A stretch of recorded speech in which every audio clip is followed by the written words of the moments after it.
You know, we've not done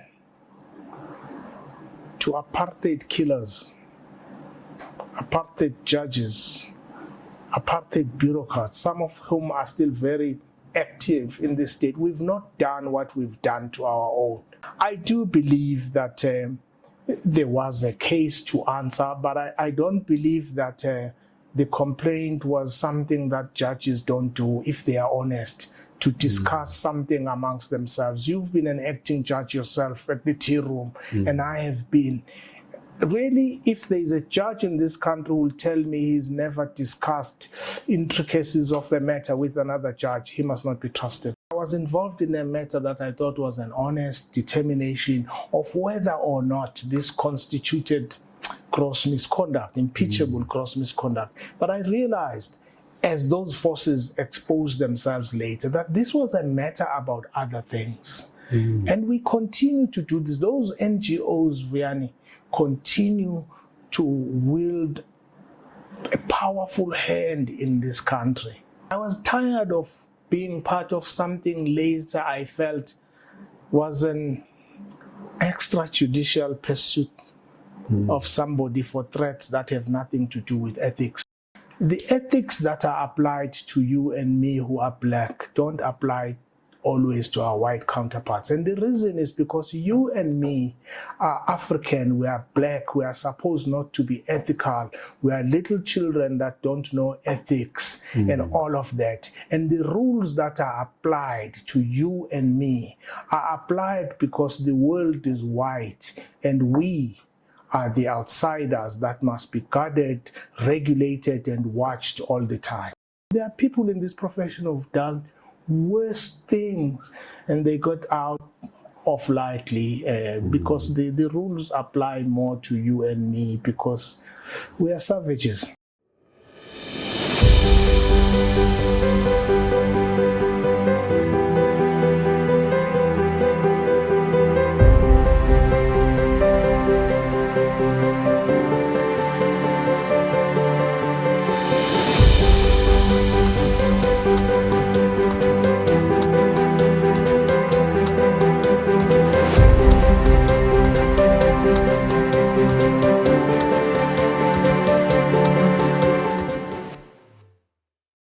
Mandlakayise, thanks again for talking to us at Anchored in Law. I wanted to discuss what some or many will regard as a controversial matter, which is the impeachment of one Judge President, John Hlophe.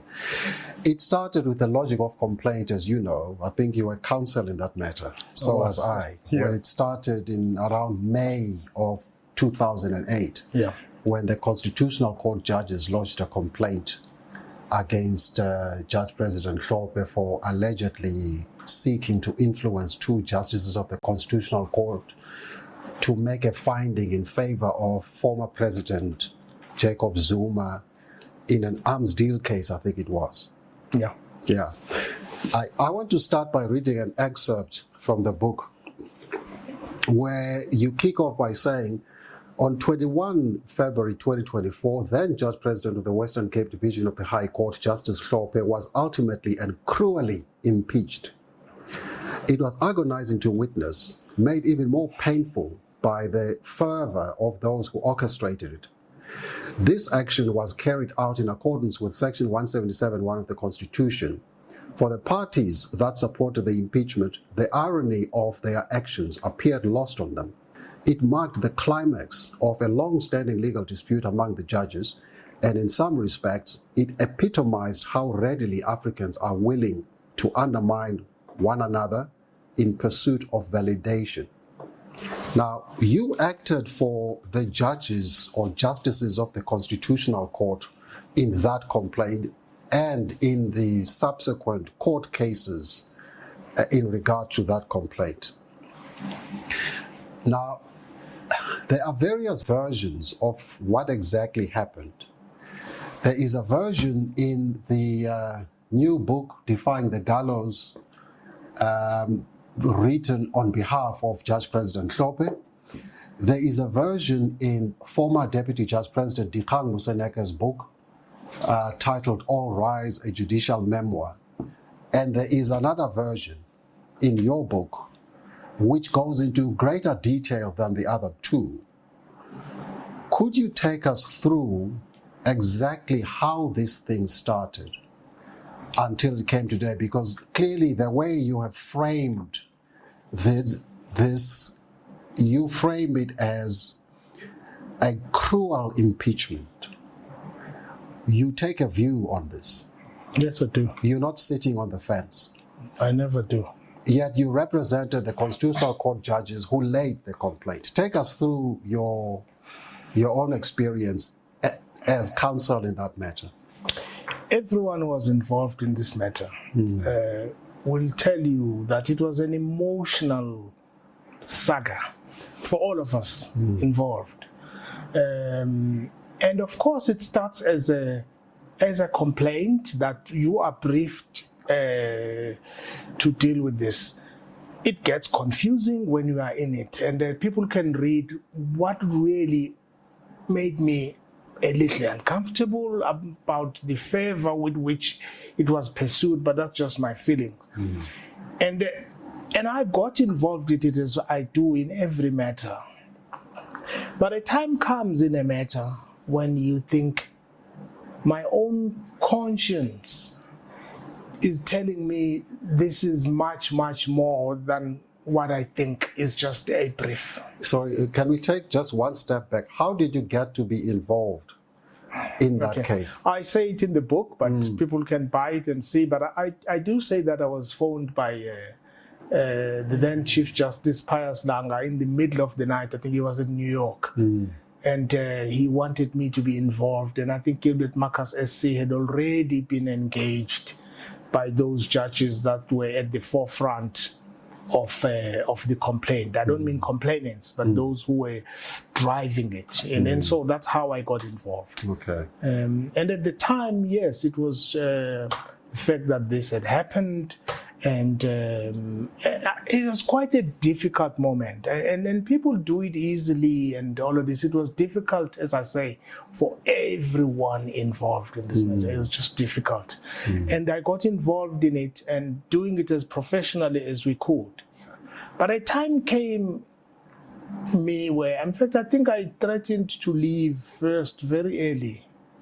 And we resolved that difference. And I was becoming uncomfortable with a matter that I think has external influences, or inadvertently is pursuing an agenda that I wasn't comfortable with. And I was not judging whether Hlophe was right or wrong, whether the Constitution. I was just uncomfortable. But to give you a context of why I call it cruelly, it's a political feeling I have that, we've not done to apartheid killers, apartheid judges, apartheid bureaucrats, some of whom are still very active in this state. We've not done what we've done to our own. And I think something must be said about the fervor with which we pursue each other. It relates to the subject you and me were dealing with.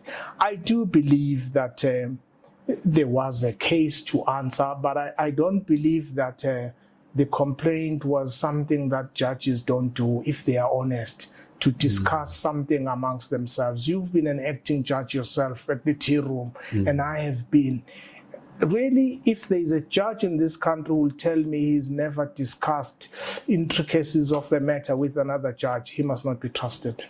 Why would you think the justices of the Constitutional Court, I'm lumping them together for present purposes, because at some stage there was a split there. There were two judges on one end, maybe more than just two splits, because there were one or two judges who never attended any of the meetings by the Constitutional Court judges in discussing this complaint. Why would you think there was such enthusiasm among those who were leading the complaint to lodge a complaint against Justice President Hlophe? Okay, let me tell you the official position is that it's because they are better proponents of ethics. It means they were driven by their honesty and desire for a clean judiciary, but that's their version. But I think you must not rule out the fact that I think amongst the judges generally in the country, career judges, people are always looking who will become what when. And I do think that amongst those who are black who could become successors to Chief Justice Langa and beyond, I think you would count Hlophe. You would definitely count him. And I do think, not amongst the judges, I don't know, but I think outside, there were people who were worried about that possibility. And that is why the matter became not just a complaint between judges, it became a matter in the media, pursued in particular ways, and others had other ambitions. So I think it was a matter that was honestly pursued by some, pursued by others because they are looking at the future and who will take over. And I think that politics continues today. I think many people who control processes know exactly, Vuyani, you will not be Chief Justice and I will not, and Dali won't. And they know who will be because they plan these things. And I think this had a component of that, a fight that I call it a comedy of errors, because it's something that I think could have dealt with differently, and I don't think was something for which someone so cruelly could have no pension, be taken out. I think it didn't constitute what it became. Well, it had been dealt with differently, hadn't it? In 2009, yes, a committee of the Judicial Service Commission found that there is nothing that raises eyebrows here, dismissed both the complaint by the Constitutional Court judges and Justice Hlophe's complaint against the Constitutional Court judges. But then was it an NGO that went to court and challenged that decision, and the Premier in the Western Cape said it wasn't properly constituted, and then it was all reversed, and then it came back to the courts. Well, as they say, Apa Mangam, didn't I tell you that this case was also about forces that were watching out there, whose desires were, how can we neutralize this person from EMFA becoming something? And at that point, it was not the complainants, so-called complainants, that were unhappy. It was forces that I perceived were driving certain things in the media about this. And it's what I had become uncomfortable about. That I was involved in a matter that I thought was an honest determination of whether or not this constituted gross misconduct, impeachable gross misconduct.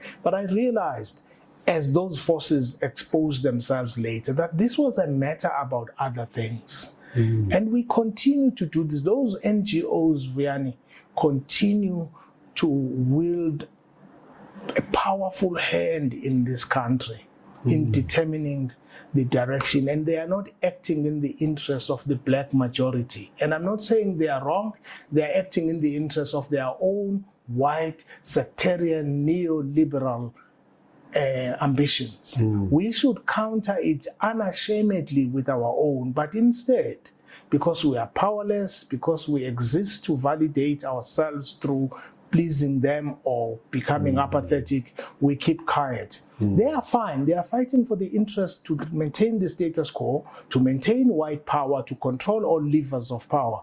We who want liberation, complete liberation of our people, who must be able to unashamedly counter those minorities, but we don't, because we don't have power. We don't have power in the mind, we don't have power in the bank, and we don't have power physically. We own nothing. Okay, you highlight, well, you go into greater detail, more than just highlight, on how the complaint arose at the various stages. So we won't go into that. If people want to understand the origins of the complaint, they'll buy the book and read it for themselves. Now, you correctly pointed out that both you and I were involved in the matter as counsel at opposing sides. You were acting for the Constitutional Court judges. I was acting for Justice President Hlophe.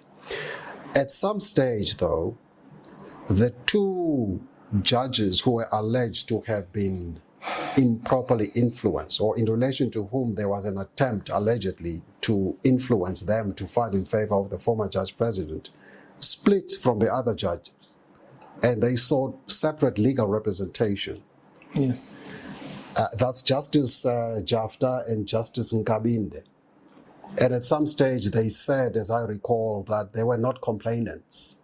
Yeah. How then, from your recollection, how does a complaint continue when the two proponents or the two persons who are alleged to have been sought to be influenced say they don't want to be part of this, and as a result they are seeking separate legal representation? How does that come out? How are these reconcilable? Yeah, I would say you would have to speak to the two of them, but I can speculate about my observation, but I think the most accurate may be how they felt. My observation was that this matter became so uncomfortable for all involved, particularly them. Remember, Judge Jafta had not complained. And I think the discussion had happened a long time. Both Jafta and Kabinde, by the way, have impeccable reputation as people. And I could see that this thing is pursued in a manner that also inadvertently doubts them, that they could be influenced. You know, and I think they felt that pain themselves, that while pursuing this complaint, there was a suggestion, unsaid suggestion, that there was something wrong with them. And so they must prove to the others. And of course, I also sensed that those who were pursuing vociferously had this advantage. No one wants to be known as unethical. So I think the others were sort of there, but knowing, but this is not how I interpreted this discussion, and this is not how I thought of it, and I would not be influenced by it. You know, so the effect of that discussion would not have been persuading them to find in a particular way. And that's how they had seen it. And I think more and more, and without the others seeing, there was a discomfort in many of us. I mean, I would tell you, as I say in the book, you would be shocked that even the Chief Justice Langa had his own discomforts about this, and I'm sure Judge Msenege and others, you know, every person involved, I think, had emotional difficulties with this case. But my observation, or let me say my discomfort at some point, apart from the fact that this was a matter that was taking my time and emotionally draining, I was tired of being part of something later I felt was an extrajudicial pursuit of somebody for threats that have nothing to do with ethics. Yes. And I didn't want to be part of that. I didn't want that to occupy my mind, and I was tired of it, and those who had the energy for it. And I didn't hate Hlophe that much that I wanted him cruelly punished. No. And I'm not talking about guilt or innocence. I don't have that desire for any human being to be thrown to the dogs, no. Why would you think, I may have asked this question but differently, why would you think that Hlophe in particular was the target of a complaint like this? I mean, let's take an example. If any other judge, not Hlophe, had visited Constitutional Court justices, because you lay out in the book that this doesn't start with Judge Hlophe making a phone call, going to the Constitutional Court to talk about the Zuma cases. It started previously at some function in Pretoria, and there were exchange of views and numbers and so on, and promises that we will come and visit you when I'm next in Johannesburg. But had it been, I don't know, I don't want to name anyone, but had it been a different judge, do you think this would have happened? And if not, why Justice Hlophe in particular was the target of this?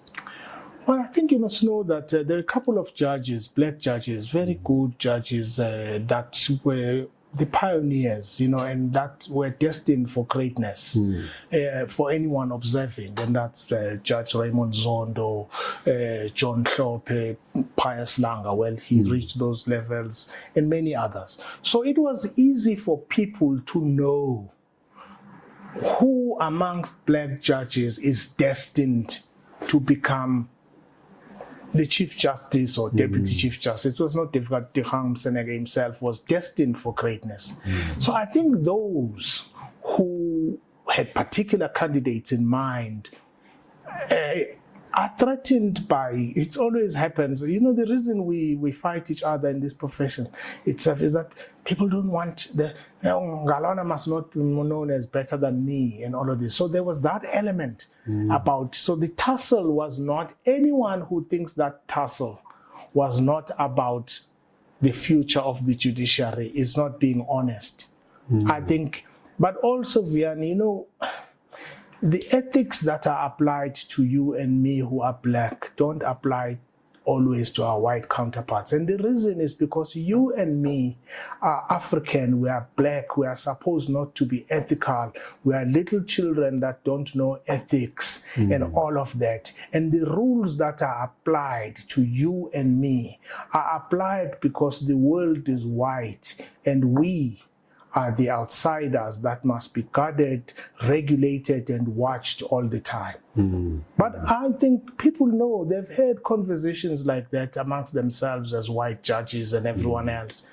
But they regard themselves as more ethical. They can do more than you do. And you see it in the profession as well.